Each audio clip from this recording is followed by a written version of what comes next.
Doctor Faustus की introduction देने के टाइम आप अपनी जो आंसर की फर्स्ट पैराग्राफ है उसमें आप मेंशन कर सकते हो कि जो the history of English drama it dates from the 11th century. अगर आपने क्योंकि समराइज करके लिखना है ना, फिर आप बता सकते हो कि जो वो ड्रामा था वो क्या था। वो एक religious, it was a kind of religious drama जो कि कहाँ से शुरू हुआ, from the premises of the church. और उसमें जो एक्टर्स थे वो भी प्रीस्ट थे, जो चर्च के प्रीस्ट थे वही उनके एक्टर्स थे, है ना, परफॉर्मर्स थे। और लेटिन लैंग्वेज यूज होती थी तब। इसी इसी जो ये ड्रामास का जो रफ फॉर्म था यही डेवलप होकर मिरेकल और मिस्ट्री प्लेस बन गए। और ये जो मिरेकल और मिस्ट्री प्लेस थे ये कौन सी स्टोरीज थी जो बाइबल से इंस्पायर होती थी, बाइबल की स्टोरीज थी या वो सारी मिस्ट्रीज थी जो रिलीजन से जुड़ी हुई थी। ये 2-3 लाइंस इंपॉर्टेंट हैं, आप अगर इनका मेंशन कर देंगे सो इट विल शो आपकी एक्वेंटेंस उस एज के उस टाइप ऑफ ड्रामा। जैसे जब तक मार्लो जो है, क्रिस्टोफर मार्लो के राइटिंग से पहले कैसा थिएटर था, है ना, तो कोई प्रॉपर थिएटर तो था नहीं। So there were those 4 great cycles of mystery plays. और जो वो मिस्ट्री प्लेस थे वो साइकिल्स के फॉर्म में जो वहाँ के फेस्टिवल्स थे उसके दौरान वो इनेक्ट होते थे। और वो कौन से फेस्टिवल्स होते थे, वो जो क्राइस्ट है उन्हीं की, जो उन्हीं से संबंधित, जैसे क्रूसिफिकेशन हो गया, रिजरेक्शन हो गया, इन्हीं से संबंधित वो स्टोरीज को परफॉर्म करते थे। ये आप 2-3 लाइंस में मेंशन कर सकते हैं। जो इम्पोर्टेंट है वो है मोरालिटी प्लेस की बात करनी, क्योंकि डॉक्टर फॉस्टस जो है वो मोरालिटी प्ले का एक फॉर्म है। तो ये जो है, इसके बाद आप ये लिख सकते हो कि जो मिरेकल, हाँ, जो मिरेकल प्लेस थे वो डायडेक्टिक थे। उनके जो कैरेक्टर स्टोरीज, ये तो हमने कहा है कि बाइबल से थे या फिर वो सेंट्स की स्टोरीज थी जिनको पर्सोनिफाई कर दिया जाता था इसमें मोरालिटी प्लेस में। सो जो भी हम मोरालिटी प्लेस में देख रहे हैं क्या था वहां पे पर्सोनिफाइड, क्या हो रही थी, क्वालिटीज, चाहे वो मॉरल क्वालिटीज हैं चाहे मेंटल क्वालिटीज हैं, वो एक कैरेक्टर के फॉर्म में स्टेज पे आ रही थी। जैसे उन कैरेक्टर्स के नाम थे patience, free will, 5 senses, 7 deadly since. तो ये सब कैरेक्टर्स बन के वहां आते थे, ठीक है। और इन सब कैरेक्टर्स में जो सबसे इंपॉर्टेंट था वो डेविल का प्लेस होता था, क्योंकि वो मिरेकल प्लेस में भी उसका बड़ा इंपॉर्टेंट रोल होता था। तो बाद में एक और कैरेक्टर आया वाइस, बुराई के लिए, है ना, VICE। लेकिन वो वाइस जो था वो इस डेविल कैरेक्टर का ह्यूमरस प्रेजेंटेशन था, इवल को ह्यूमरस वे में उसको कॉमिक साइड में दिखाने के लिए। ये मतलब एक तरीके से फन मेकर बन गया था ये वाइस नाम का कैरेक्टर जो था। बाद में तो और भी आए बच्चे, इंटरल्यूड्स भी जो है वो एक ड्रामेटिक डेवलपमेंट ही थी किसकी, मोरालिटी प्ले आगे जो है कन्वर्ट होके इंटरल्यूड्स बन गए थे। तो ये एक तरीके से इंटरल्यूड को अगर आपने कहीं अपनी अंडरस्टैंडिंग लिए पे समझना है तो ये एक कटाक्ष था जो सटायर के फॉर्म में ड्रामेटिक पीस था, ये शॉर्ट होता था। ये इसका भी मकसद जो है वो रिलीजियस या मॉरलिस्टिक नेचर होता था, लेकिन ये मोरालिटी प्ले से कम सीरियस होता था, उतना इसका टोन नहीं सीरियस होता था। मोरालिटी प्ले तो कंप्लीटली डायडेक्टिक था, didactic in purpose. This is all for your understanding. Interlude आप आंसर में नहीं लिखेंगे, ठीक है। आप ये मैंने पहले भी लेक्चर में बताया था कि पहली रेगुलर कॉमेडी और पहली जो रेगुलर ट्रेजेडी थी, वी टॉक्ड अबाउट जो पहली इंग्लिश कॉमेडी है वो रॉयस्टर डॉयस्टर है, 1550 में थी, निकोलस ओडाल ने लिखी थी, है ना। ऐसे ही गौर बोडक है पहली ट्रेजेडी जो टॉमस एक्विल और टॉमस नॉर्टन ने लिखी थी 1561 में। ये आप मेंशन नहीं करने वाले हो, but this is for your understanding. क्योंकि आप मेंशन क्या करने वाले हो, जब आप डॉक्टर फॉस्टस को लिखते हो उसके फर्स्ट पैराग्राफ में, आप क्रिस्टोफर मार्लो को एज अ यूनिवर्सिटी विट्स में से एक विट थे वो, ये जरूर मेंशन करोगे कि वो उन ग्रुप ऑफ राइटर्स में से एक हैं जिस ग्रुप को कॉमनली क्या कहा जाता है, university wits. This you must mention in the answer. और इनके जो कंटेम्पररीज हैं जैसे जॉन लिली हैं, बहुत फेमस हैं, Thomas Kyd, George Peele, Robert Greene, Marlowe खुद, क्रिस्टोफर मार्लो और टॉमस नैश. तो अगर आप इनका नाम लिख सकते हैं गुड, अदरवाइज आप जरूर मेंशन कीजिए ये बात कि वो एक यूनिवर्सिटी विट थे. दूसरी इंपॉर्टेंट बात कि जो इस प्ले का नेचर है डॉक्टर फॉस्टर्स का, इसमें मोरालिटी प्लेस के बहुत सारे एलिमेंट्स हैं, क्योंकि हमने देखा good and bad angel characters के रूप में आते हैं. हमने देखा 7 डेडली सिंस भी परफॉर्म करते हैं.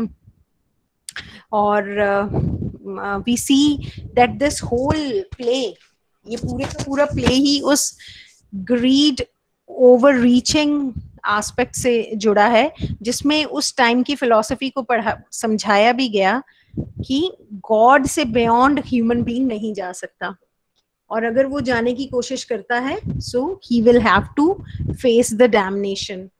तो इसका मतलब डायडेक्टिक तो है ये प्ले इन अ सेंस. तो इस प्ले में दोनों एलिमेंट्स हैं. ये प्ले मोरालिटी प्ले भी है, डॉक्टर फॉस्टर्स एक ट्रेजेडी भी है. If you remember, Oedipus Rex किया है तुमने पिछले सेमेस्टर, और हमने तब भी किया कि जो ट्रेजेडी होती है ना, tragedy is never about an ordinary human being. जो ट्रेजेडी प्ले है उसमें कोई एक एक्स्ट्रा ऑर्डिनरी टैलेंट का ह्यूमन बीइंग होता है, जैसे यहाँ पे डॉक्टर फॉस्टर्स हैं. It was not a common achievement कि एक इंसान इतना उत्तीर्ण हो, इतना प्रोफिशिएंट हो in so many branches of study, so many branches of learning. He held a proper knowledge. कितनी ब्रांचेस की उसको नॉलेज थी, तो वो कोई ऑर्डिनरी इंसान नहीं था. ट्रेजेडी में यही होता है ना, that it is about a great grandeur of a hero like character. यहाँ पे वो कैसे कैरेक्टर में था, एक ऐसा ह्यूमन बीइंग जिसके पास बहुत सारी नॉलेज थी, ठीक है, और वो अपनी नॉलेज से ही could have been a renowned scholar, जो कि वो थे, है ना. डॉक्टर फॉस्टर्स का वर्ल्ड वाइड नाम था, ये बताया हमें उस स्टोरी में. लेकिन बिकॉज एक उसमें जो हमार्शिया था, एक ह्यूबरिस थी, उसके कारण उसका वो डाउनफॉल आता है. सो ये ट्रेजेडी भी है. तो कुछ प्लेज होते हैं ना, उनमें बहुत सारे एलिमेंट्स होते हैं. So doctor fosters is a morality play, it is also a tragedy. I am now today concerned about the elements of Renaissance. Renaissance जो है, हमने पहले भी डिटेल में बात की है. मिडीवियल जो पीरियड था इंग्लैंड में, जहाँ पे बहुत ज्यादा डॉगमास, बहुत पुराने जो ट्रेडिशनल जो व्यूज थे, ऑर्थोडॉक्स जो एटीट्यूड था टुवर्ड्स लाइफ, मिडल एजेस में, ठीक है, उससे बिल्कुल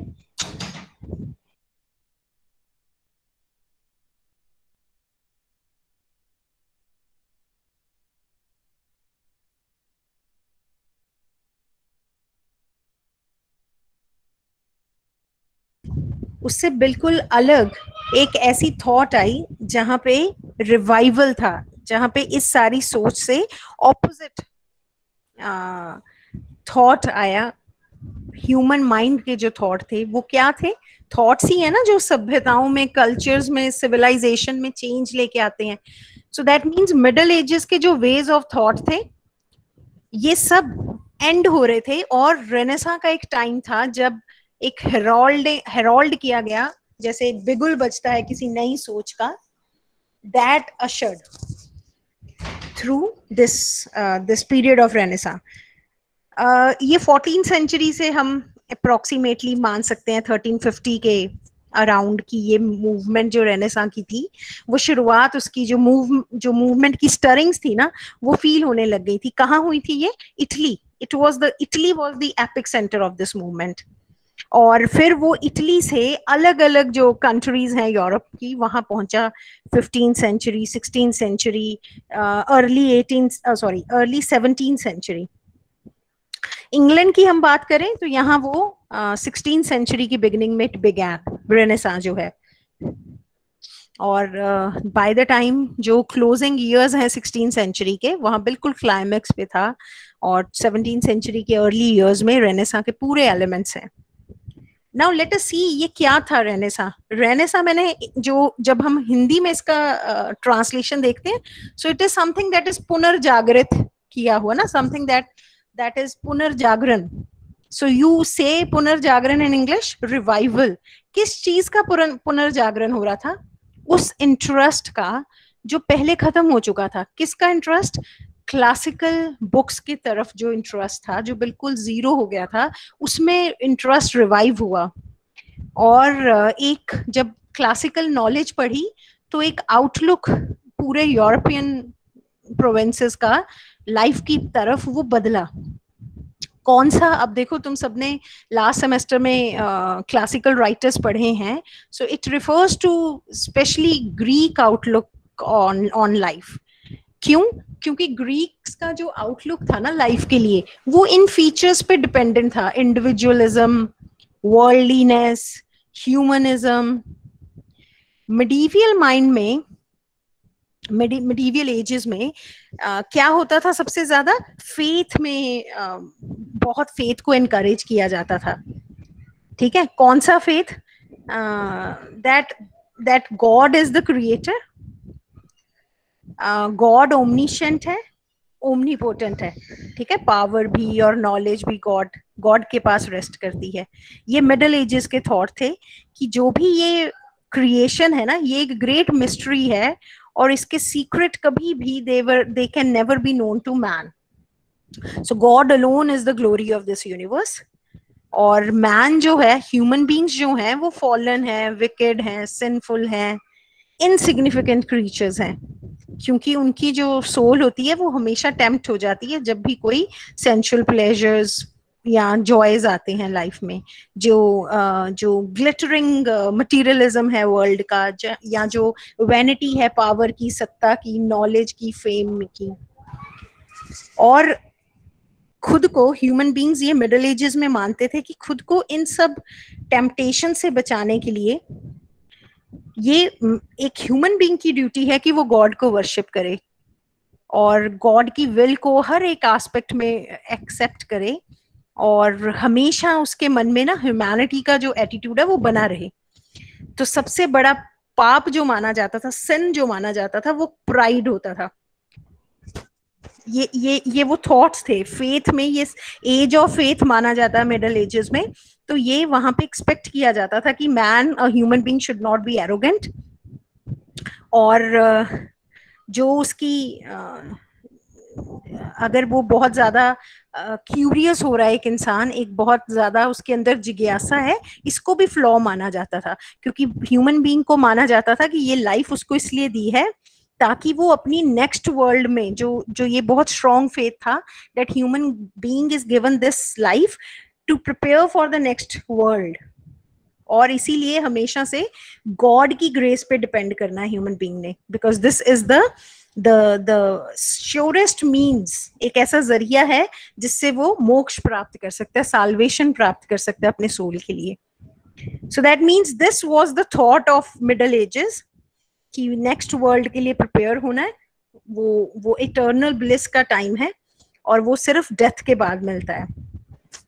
और इसीलिए नेक्स्ट बर्थ में जाना है और अच्छी लाइफ लेनी है तो इस वर्ल्ड में, प्रेजेंट वर्ल्ड में, सेंशुअस ब्यूटी और ईवल से, सफरिंग, पेन, मिजरी से दूर रहना है। ओके, सो दिस वाज ये जो, चाहे इनको आप assumptions, एटीट्यूड्स मानिए, इन्होंने जो एक ह्यूमन बींग्स की इंटेलेक्चुअल लाइफ थी जो माइंड से रिलेटेड है, वो डेफिनेटली श्रिंक होने लग गई थी। क्योंकि जब आप फ्रीडम नहीं देते हैं एक इंसान को एक्सप्लोर करने की, तो वो इंसान फिर क्या बन जाता है? Closed mind, unquestioning. मतलब फेटलिज्म एक सोच होती है कि जो है वो डेस्टिनी ने करना है, फेट ने करना है ना। ये उस एक इंसान की जो नेचर है, बेसिक नेचर है क्यूरियोसिटी और इंक्वायरी की, उसको खत्म कर देता है। अब आप इस बैकग्राउंड में रेनेसां की बात कीजिए, क्योंकि रेनेसां ने एक ऐसा टाइम दिया जहां पे ट्रांजिशन जहां पे एक बदलाव आया वो कल्चरल ट्रांजिशन था। क्यों? मिडल एजेस रिलीजियस ओरिएंटेड था, रिलीजन ओरिएंटेड था, और वो रेनेसां तक आते आते वो साइंटिफिक मॉडर्न एरा बन गया। क्योंकि रेनेसां की वो स्पिरिट क्या थी? ओल्ड क्लासिक्स को पढ़कर वो इंस्पायर हो रहे थे, एक नया कॉन्सेप्ट आया। कौन सा वो नया कॉन्सेप्ट था? Man. Man was the centre, जो कि मिडिवल इमेज थी जो मैन की, उससे बिल्कुल डिफरेंट थी। अब हमने कहा कि जो मिडिल एजेस थे वो वाला समय बहुत ज्यादा रिस्ट्रेंट्स और लिमिटेशंस का है, और ये जब रेनेसां के टाइम पे उस मूवमेंट में ऐसा क्या हुआ, ग्रीक कल्चर और लिटरेचर को पढ़ पढ़कर लोग बहुत ज्यादा प्रभावित हुए, और ग्रीक्स ने कभी भी जो एक ह्यूमन बीइंग की लाइफ है ना उसको इनसिग्निफिकेंट नहीं माना, क्योंकि man, now this you have to remember जो मैं अब कहने वाली हूँ, because these are all the points that are related to renaissance movement. तो जो ह्यूमन बीइंग था, अभी हम मिडिल एजेस की थॉट पढ़ रहे हैं, वहां God is believed to be the measure of all things, और जो ग्रीक एटीट्यूड है लाइफ का, they say that man is the measure of all things.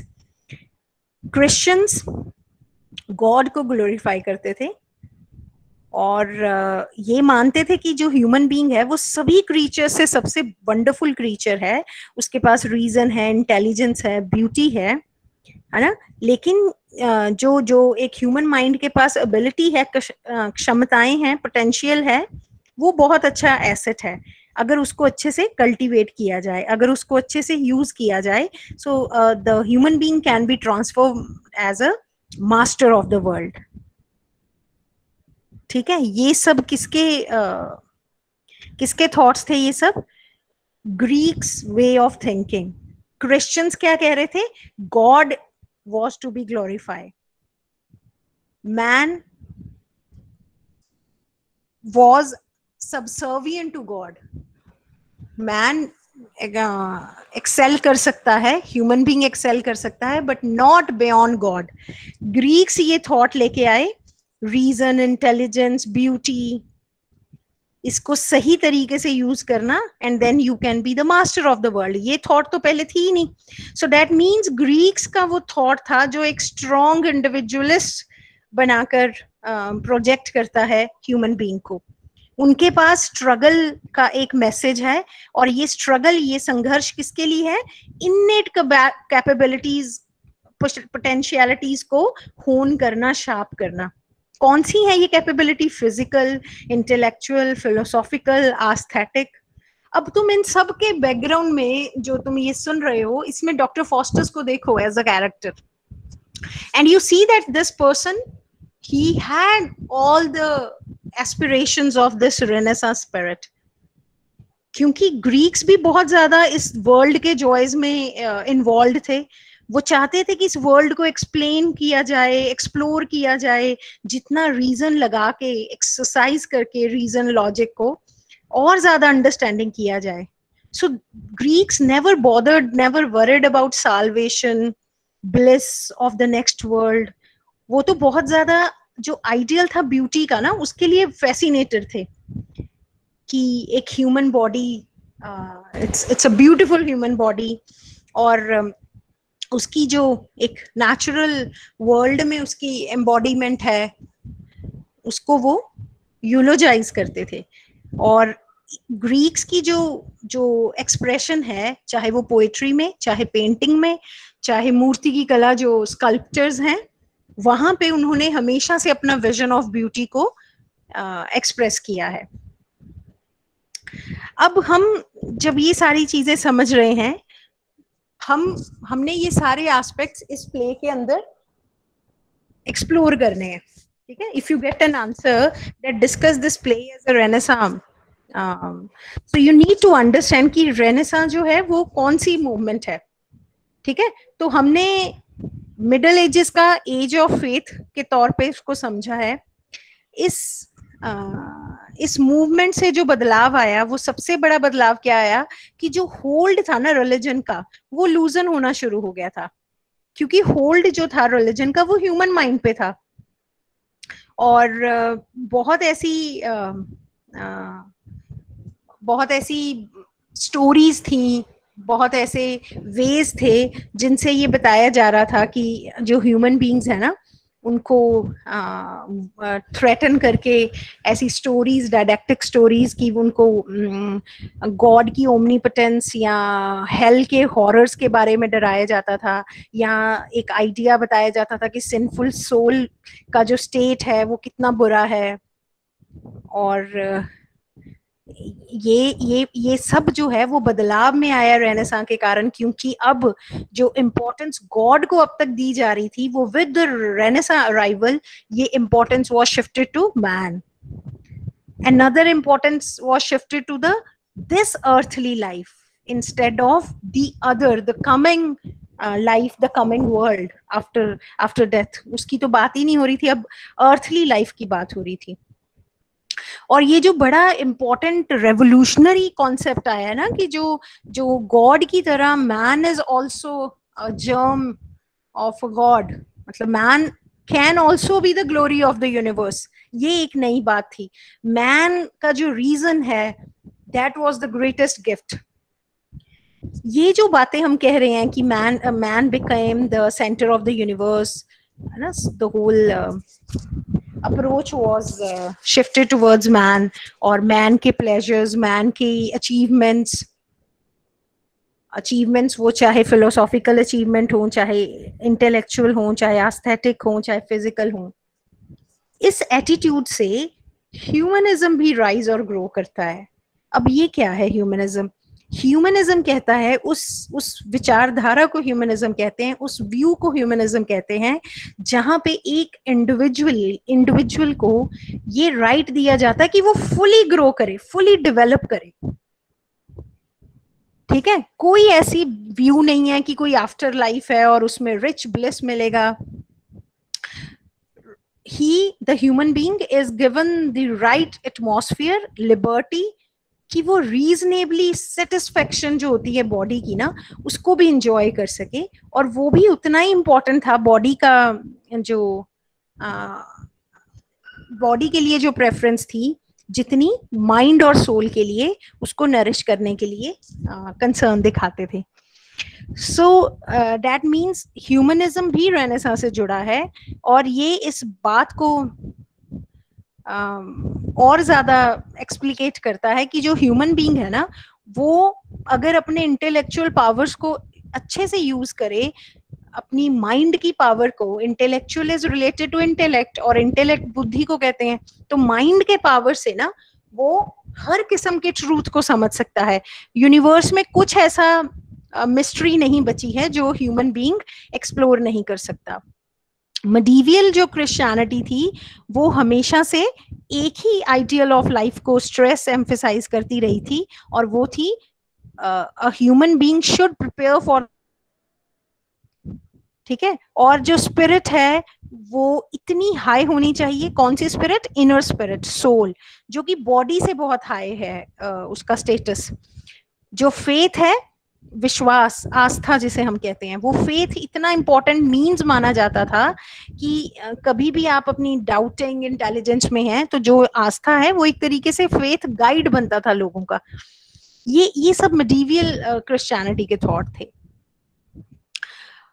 और क्या चेंज आ रहे थे रेनेसां से? अब जो ह्यूमन बीइंग्स थे वो ऐसे सिचुएशन में नहीं थे कि जो नेचर, जो यूनिवर्स की मिस्ट्रीज हैं वो उनके लिए सीक्रेट्स रह गई हों, क्योंकि अब जो ह्यूमन बीइंग्स थे उनकी जितनी क्यूरियोसिटी, इंक्विजिटिवनेस था उनका माइंड का, जो जिज्ञासा थी, वो कहाँ जा रही थी? ये नॉलेज था ना. रेनेसां क्या है? रेनेसां एक रिवाइवल है जिससे नॉलेज के बहुत सारे द्वार, एवेन्यूज खुले थे इन लोगों के लिए. तो बहुत सारी ऐसी नॉलेज की ब्रांचेस थी जो पहले लोगों को पता ही नहीं थी, वो अब ओपन कर दी गई थी. आपने डॉक्टर फॉस्टस में भी देखा कि जो मैजिक और नेक्रोमेंसी है इसको फॉरबिडन माना गया है, इसको अलाउ नहीं करते थे, लेकिन रेनेसां के time it was also open to be read, exclusively red.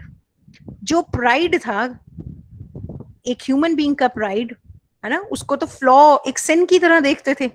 अब उसमें कुछ भी गलत नहीं लगता था कि जो एक इंसान है पावरफुल होने के लिए एस्पायर कर रहा है, तो उन लोगों को आपने देखा ये कहाँ पे? मेफिस्टोफेलिस, ल्यूसीफर, बील्ज़ेबब की जब हमने बात की, तो वो भी एंजल्स हैं, वो रिप्रेजेंट करते हैं उन सभी ह्यूमन बींग्स की थॉट को जो कहते हैं कि अगर एक इंसान में पावर एक्सपैंड करने की एस्पिरेशन है, डिजायर है, तो ये उनकी मैग्नानिमिटी है, ये उनकी शान की बात है कि they are so over talented. तो वो भी जो सोच थी, खुद को गॉड के राइवल्स की तरह नहीं देखते थे। और जो सबसे इंपॉर्टेंट इसमें आया इस एज में, वो था साइंटिफिक इंक्वायरी, वो स्टिमुलेट हो रही थी।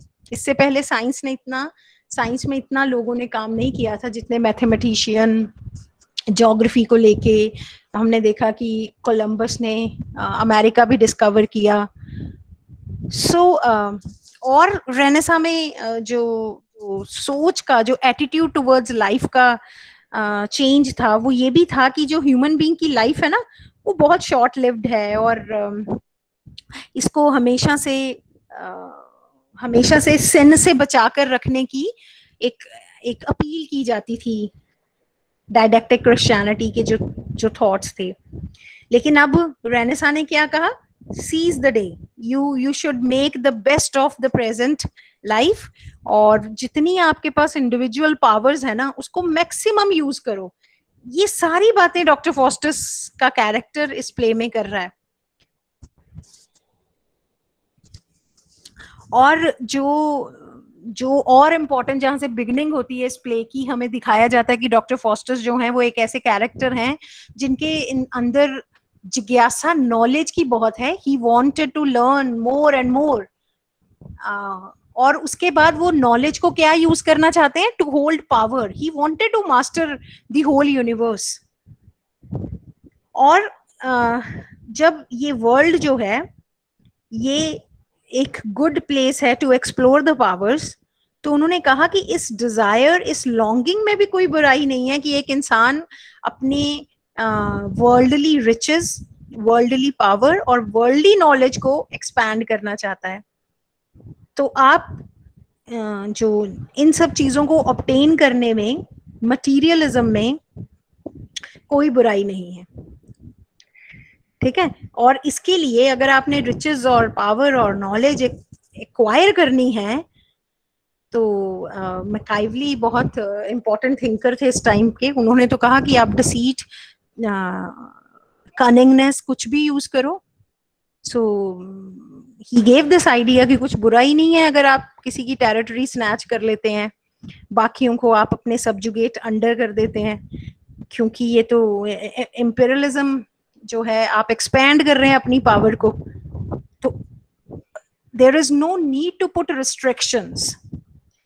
परसूट करना है किसी ने रिचेस का, नॉलेज का, पावर का, इट इज कंप्लीटली जस्टिफाइबल, और at the sake of sacrificing certain virtues, जो सबसे अब तक हम देख रहे थे क्रिश्चियन वर्चूज हैं, लव, काइंडनेस, पिटी, ह्यूमिलिटी, सेल्फ निगेट कर देना, इन सब को सेक्रीफाइस कर दिया, क्योंकि सब कुछ तो फेयर था। कहाँ फेयर था सब कुछ? जो ये सोच थी हेवन और साल्वेशन की, उसको तो असाइड कर दिया लोगों ने, और कहाँ एम्फेसाइज कर दिया, दिस वर्ल्डली लाइफ। रेनेसां ही था जिसके कारण लोगों के अंदर ये जो कीन सेंस थी ना ब्यूटी की, that actually began to be explored.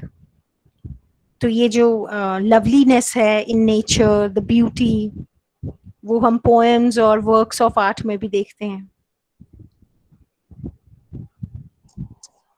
अब हम जब ये सारी बातें कह रहे हैं, तो हम ये नहीं कह सकते कि रेनेसां आया और एकदम से ब्लैंक हो गया, जीरो हो गया जो मिडल एजेस का थॉट था, जो ऑर्थोडॉक्स एलिमेंट्स थे, जो कुछ सुपरस्टिशंस थे, जो डॉगमास थे ओल्ड वर्ल्ड के, वो बिल्कुल खत्म हो गए, है ना। So that is not possible, क्योंकि ओल्ड एटीट्यूड्स इतनी जल्दी तो खत्म नहीं होते। तो जो मिडीवियल वर्ल्ड के आइडियाज थे, पुराने सोच थे, वो एग्जिस्ट करते थे, लेकिन जो मेजॉरिटी थी वो कहाँ आ गई थी? इंटेलेक्चुअल राइज हो गया था, माइंड की डेवलपमेंट शुरू हो रहे थे, क्योंकि न्यू आइडियाज जो थे वो भी डेवलप हो रहे थे, जो इससे पहले नहीं थे। क्योंकि जब आप डॉक्टर फॉस्टस की प्ले का पोर्ट्रेयल देखते हैं तो आप उसमें देखते हैं कि फॉस्टस उस कैरेक्टर को रिप्रेजेंट करता है जो उस old faith of medieval times की एक तरफ पुल को सह रहा है और एक तरफ ये नया जो माइंड था, जो माइंड सिन, डैमनेशन, रिमोर्स नहीं करना चाहता है ना, और एक तरफ गॉड की मर्सी और एंगर से डर रहा है, तो उसमें वो पेंडुलम की तरह झूलता हुआ दिख रहा है हमें. So that means it definitely talks about the time, particular time of England जब रेनेसा एलिमेंट्स भी आ गए थे और मिडल एजेस का भी कुछ एलिमेंट्स बच गए थे.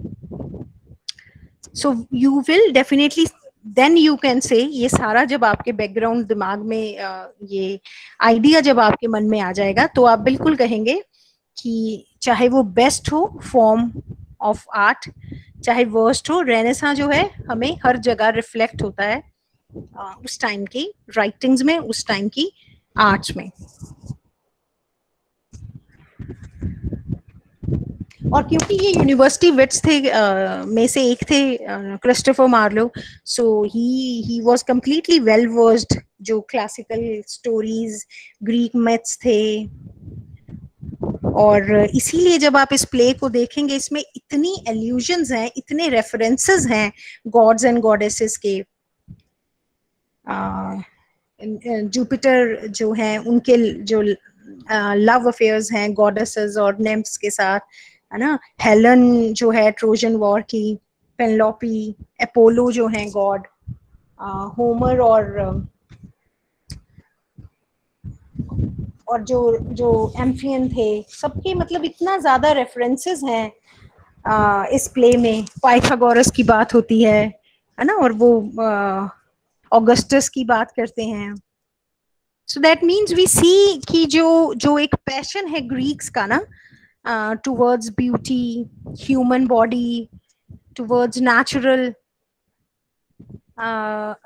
state of being human, ये सब हमें डॉक्टर फॉस्टस के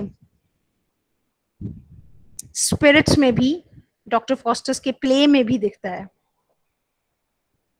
और जब मैं इसकी बात करती हूँ कि ब्यूटी के लिए जो अट्रैक्शन है, सी द रेफरेंस, वो जो लिरिकल ट्रिब्यूट था जब हमने प्ले को भी पढ़ा था, when he looks at the bewitching beauty of Helen, I want to quote some lines from the play.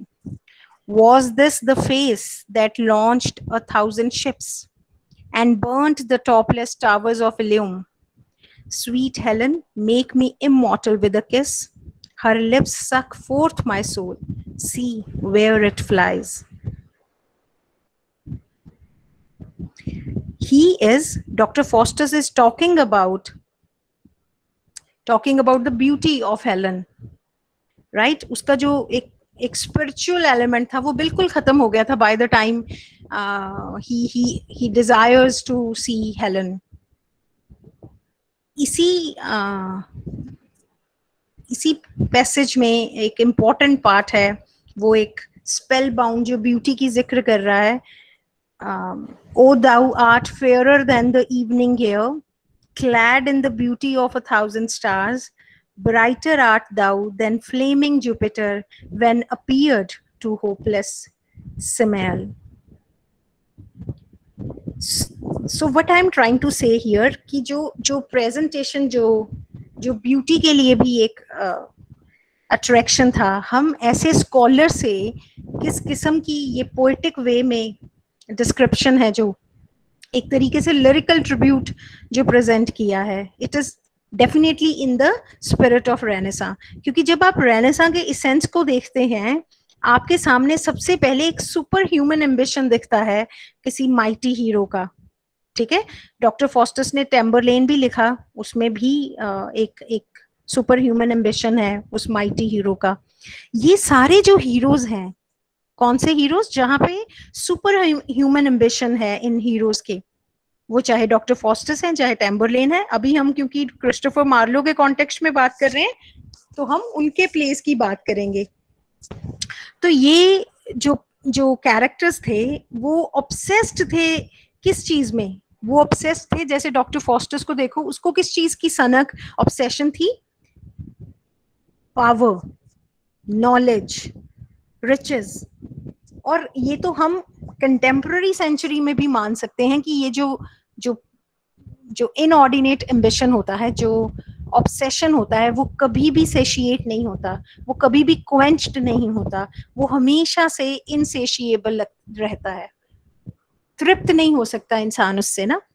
सो वो क्या स्ट्रगल करते हैं वो कैरेक्टर्स ऐसे, वो हमेशा स्ट्राइव करते हैं टू अचीव द इम्पॉसिबल। उनके जो ड्रीम्स भी होते हैं वो ऐसे होते हैं जो रियलाइज नहीं किए जा सकते ना, यू कांट अचीव। और फिर अगर वो ऐसा करते हैं, जैसे कि इसमें हमने कहा कि डॉक्टर फॉस्टर्स जो है वो एक मोरालिटी प्ले है, वो हम इसीलिए कहते हैं कि इस ह्यूमन बीइंग ने, डॉक्टर फॉस्टर्स ने वायलेट किए वो लिमिटेशंस जो ह्यूमन बीइंग्स के लिए रखे गए हैं।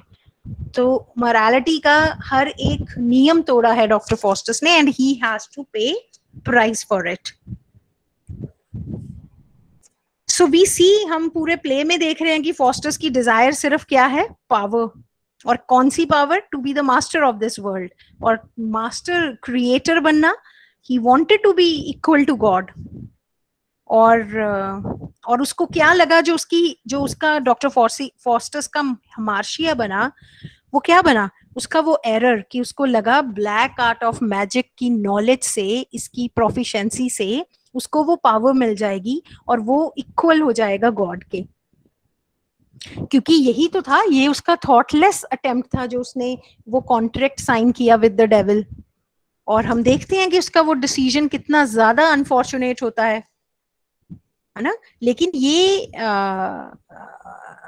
ये इस बात को तुम सबने एक्नॉलेज करना, अपने आंसर में लिखना है कि doctor Faustus no doubtedly wanted power, but he also wanted to have boundless knowledge. और उसको क्या चीज थ्रिल करती थी? ओमनीपोटेंस, हर जगह शक्ति होना, पावर होना। I want to quote from the play now. All things that move between the quiet poles. दो पोल्स है ना, नॉर्थ एंड साउथ पोल्स इस दुनिया के. All things that move between the quiet poles shall be at my command. Emperors and kings are but obeyed in their several provinces. यहाँ पहली इस line में देखो कितना क्लियर कर रहे हैं वो अपनी desire. All things that move between the quiet poles shall be at my command. तो वो चाहते हैं पावर हो, सब कुछ मेरे कमांड, मेरे ऑर्डर में हो. फिर वो बात करते हैं emperors and kings are but obeyed in their several provinces. तो जो जितने राजा ये एम्परर्स हैं, ये कहाँ शासन करते हैं? ये करते हैं अपनी अपनी जगह, जो जो इनके प्रोविंसेस हैं, अपने अपने रीजन्स में. Nor can they raise the wind or rend the clouds. तो ये तो शक्ति नहीं है ना, पावर्स नहीं है एम्परर्स और किंग्स पे. वो स्काई को तो नहीं रूल कर सकते. वो जब ऑर्डर करें और विंड रेज हो जाए, हवा चलने लग जाए, या फिर वो क्लाउड्स को ही रेंड कर दें, ब्रेक कर दें. But his dominion that exceeds in this stretched as far as doth the mind of man. बात तो यहां जाने की है ना. रेनेसां स्पिरिट है जो कहता है कि मुझे मैन का जो माइंड है ना, उसकी जो लिमिटलेसनेस है, जो इन्फिनिटी है एक ह्यूमन माइंड में, उसको भी एक्सीड करना है जितना हो सकता है. Stretch. A sound magician is a mighty God. ये उसका अंडरस्टैंडिंग है जो लाइफ की, वो इस लाइन में समझ आ रही है. एक प्रोफिशिएंट जादूगर, मजिशियन जो है ना, वो गॉड की तरह ही पावरफुल हो जाता है. Here Faustus tire thy brains to gain a deity. तो जो स्ट्रगल है, जो संघर्ष है, उससे भाग नहीं रहा है renaissance human being. Tire thy brains मतलब इतनी मेहनत कर, थका दे अपने ब्रेन को, but you need to gain a deity. एक ऐसी पावर चाहिए तुम्हें जैसे एक भगवान देवता के पास है ना. You become that. ये मैं 6 सीन 1 एक्ट 1 की लाइंस थी जो रीड की थी अभी. सो वी सी कि एक पावर जो है, जो फॉस्टर्स के मन में जो डिजायर है, वो गॉडली पावर को एक्वायर करने की है. और वो गॉडली पावर को एक्वायर करने में वो इतना ऑक्युपाइड, ऑब्सेस्ड हो जाता है कि उसको हेल का जो हॉरर है ना, वो सब वो डिफाई करता है, गॉड को भी डिफाई करता है, उसको डेविल का डिसाइपल बनना स्वीकार्य है। और कंप्लीटली मतलब जो अपनी मॉरल ब्लाइंडनेस है, स्पिरिचुअल ब्लाइंडनेस है, खुद ही उसको अडॉप्ट कर लेता है। हेल की तो वो बात ही नहीं करता ना, चाहे मेफिस्टोफेलिस भी उसको कहता है, but he does not listen to him. वो तो उसको भी एक इल्यूजन, भ्रम समझ के एक साइड पे कर देता है, और बाटर करता है, सौदा करता है वो अपनी सोल का, कि मुझे 24 इयर्स दे दो, बिल्कुल ऐसी डिसिपेटेड लिविंग जिसमें मैं जो चाहूं दैट आई कुड डू। और फिर हम देखते हैं कि ये जो इटर्नल फॉरएवर डैमनेशन उसको मिलता है, ये उसकी ओवर एम्बिशियस नेचर के कारण वो धकेला जाता है। जैसे ये तो सारी बातें होंगी रजे रेनेसां को लेकर। इसी टाइम पे रेफॉर्मेशन भी एक बहुत इंपॉर्टेंट, रिफॉर्म से बना है ये वर्ड, रिफॉर्मेशन। रिफॉर्म तुम्हें पता है सुधार को कहते हैं। मैंने एक अपने पहले लेक्चर में आपको एक प्रीस्ट के बारे में बात की होगी, लूथर, मार्टिन लूथर उनका नाम था।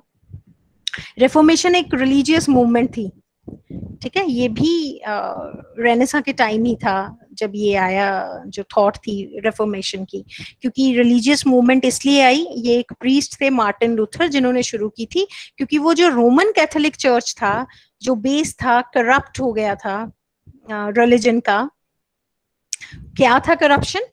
पोप जो सुपर हेड पावर थी रिलीजन की, वो पोप थे, ठीक है, और उन्हीं के खिलाफ ये एक मूवमेंट चलाई गई थी, रिफॉर्मेशन उसको कहते थे।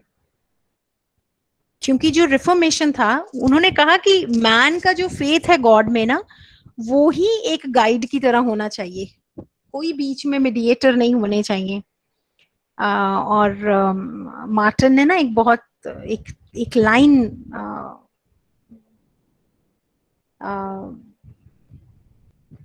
एक बड़ी इंपॉर्टेंट अपनी सोच कह लो, एक इंपॉर्टेंट इंस्ट्रक्शन दी उन्होंने लोगों को। उन्होंने कहा कि सबसे पावरफुल जो एक सेवियर है वो गॉड है, राइट? और जब आपके मन में आस्था है, फेथ है गॉड के प्रति, तो वो अपने आप आपको गाइड करता है। You don't need a mediator, you don't need a bishop, a priest. और रिलीजन जो है वो एक बहुत पर्सनल रिलेशनशिप है, एक इंसान का इंडिविजुअल रिलेशनशिप है गॉड के साथ। और मैन जो होता है वो एक सिंफुल क्रीचर है, उसकी सोल हमेशा बैटलफील्ड बनी रहती है अच्छाई और बुराई की। और जो इंसान के अंदर फेथ है, बहुत स्ट्रॉन्ग फेथ है, जैसे हमने उस ओल्ड मैन में देखा, जो towards the ending of the play दोबारा से जो है डॉक्टर फॉस्टस को कहता है कि अब तुम go back to the world of repentance, to the world of Christ and God. तो वो अनवेवरिंग फेथ को रिप्रेजेंट करते हैं। तो वो ये सोच को बताते हैं कि गॉड में जो फेथ है ना, वो ही हेल्प करता है एक इंसान को एंजाइटी, डिस्पेयर और गिल्ट से उभरने के लिए। और जो सिंफुल ह्यूमन बीइंग है उसको गॉड की ग्रेस ही बचाती है, गॉड की मर्सी ही बचाती है, अगर वो रिपेंट करता है अपने एक्शंस के लिए। ये सारे प्रिंसिपल्स थे रिफॉर्मेशन के। और जो सबसे इंपॉर्टेंट प्रिंसिपल था इस मूवमेंट का, वो यही था कि जो गॉड का जस्टिस है वो एक राइटियसनेस की रास्ता है, जो गॉड की ग्रेस, मर्सी है ना, वो ही जस्टिफाई कर देती है एक इंसान को। और ये अगर हम देखें, ये वही सोच है जो कहती है कि एक्सेप्ट कर देना गॉड की विल को, जो भी है वो गॉड की विल है, उसके अकॉर्डिंग है। और सबसे वर्स्ट सिन है डिसओबे करना गॉड को। और यही सोच मैं रेफॉर्मेशन इसीलिए पढ़ा रही हूँ, क्योंकि इस प्ले के एंडिंग में भी हम देखते हैं कि जो परपेचुअल फॉरएवर डैमनेशन मिला है डॉक्टर फॉस्टस को, जो हॉरर्स मिले हैं हेल के, वो इन स्टोर रहते हैं उन लोगों के जो अपनी विल, अपनी फेथ को खो देते हैं गॉड की मर्सी में। क्योंकि क्रिश्चियनिटी का एक बड़ा इंपॉर्टेंट थॉट है, वो कहते हैं कि जीसस क्राइस्ट का जो ब्लड है वो सेव करता है साल्वेशन एक्वायर करने में, तो ऐसे लोगों को वो भी नहीं मिलता है। So if you see all the points that I have talked about, अभी जो हमने सारे पॉइंट्स बात किए हैं रेफॉर्मेशन के, तो वो भी एक इलस्ट्रेशन का काम करते हैं जब हम फॉस्टस की लाइफ और डैमनेशन को देखते हैं। क्योंकि फॉस्टस का जो मेन चीफ जिसे हम कहेंगे चीफ सिन है, वो उसकी वो प्रिजम्पशन है जिसका कोई क्योर नहीं था, इनक्योरेबल उसकी प्रिजम्पशन थी, जिससे कि उसने अपनी सोल को करप्ट कर लिया, धीरे धीरे डिग्रीज में करप्ट किया है। ये हमने देखा जब हमने प्ले पढ़ा कि उसकी अंतरात्मा, उसकी कॉन्शियंस उसको प्रिक करती है, जैसे ही वो कॉन्ट्रैक्ट वो साइन करता है डेविल के साथ, लेकिन जैसे जैसे टाइम पास करता है उसकी सोल जो है वो कहाँ जा रही है, डैमनेशन की तरफ, है ना। वो बैटल ग्राउंड तो बनता है गुड और इवल का, लेकिन वो धीरे धीरे सिंक करता जाता है उस स्केल में जो किधर जा रही है, इवल की तरफ। So we see there are moments in the play जहां पे वो गॉड की तरफ प्रे करना चाहता है, फॉरगिवनेस भी बेग करता है, बट ये फ्लाइंग मोमेंट्स की तरह है, क्योंकि ये जो डिस्पेयर है और उसके बाद जो वो वार्निंग है कि अब तो कोई पार्डन नहीं करेगा तुम्हें, और जो लास्ट का प्ले का वो एक्ट है, एक्ट 5, जहां पे वो स्पिरिचुअल डाउनफॉल है उसका, है ना, क्योंकि इट इज शोन देयर कि वो हर मुमकिन कोशिश करता है, लेकिन वो फिर भी दोबारा से उस गुडनेस के रास्ते पे नहीं जा सकता। फिर तो जो विजन्स हैं हेल के, वो तो इतने ड्रेडफुली दिखाए हैं। लास्ट सीन को अगर आप याद करें कि even the audience, even the readers उसकी वो एगनी को, जो उसकी सोल एगनी पेन में है, उसको महसूस करते हैं। और उस टाइम पे फिर उसके जो अटेम्प्ट हैं कि वो इवेड कर दे डेथ को, डैमनेशन को, वो यूजलेस हो जाते हैं।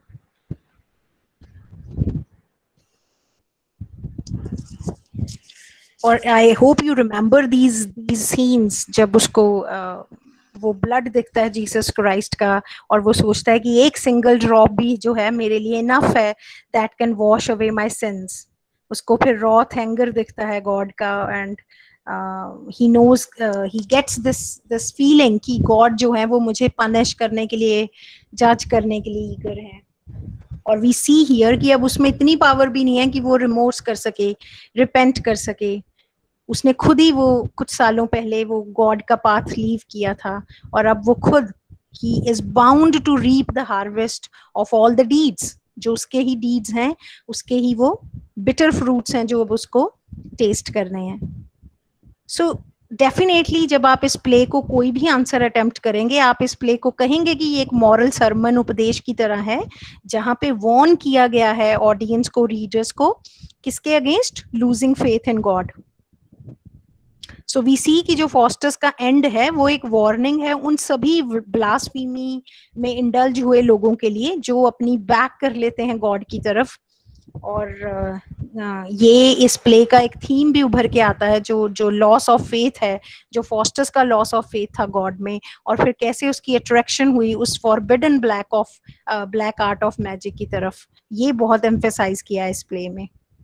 और जब आप फॉस्टस की जितनी सॉलिलॉकीज हैं उनमें जो वो लास्ट स्पीच है, वो उसकी टॉर्मेंट, उसके एगनी को, सिर्फ उसकी एगनी को नहीं, वो जनरलाइज करती है ह्यूमन सोल की एगनी को, वो भी वो प्रेजेंट करती है। क्योंकि फॉस्टस की सिचुएशन कभी कभी ये देखा जाता है कि ये उन्हीं सभी लोगों की सिचुएशन है जो अथीज्म, जो नास्तिक जो सोच है उसको बयां करती है ना, जिन लोगों ने क्रिश्चियनिटी को डिनाउंस किया, और कैसे वो मिडिल एजेस का जो टाइम था जहाँ पे बहुत ज्यादा फेथ था, उससे दूर हो गए, क्रिश्चियन टीचिंग से दूर हो गए, और फिर वो हेल का जो डैमनेशन है वो लाजमी था कि वो उनको सहना पड़ता।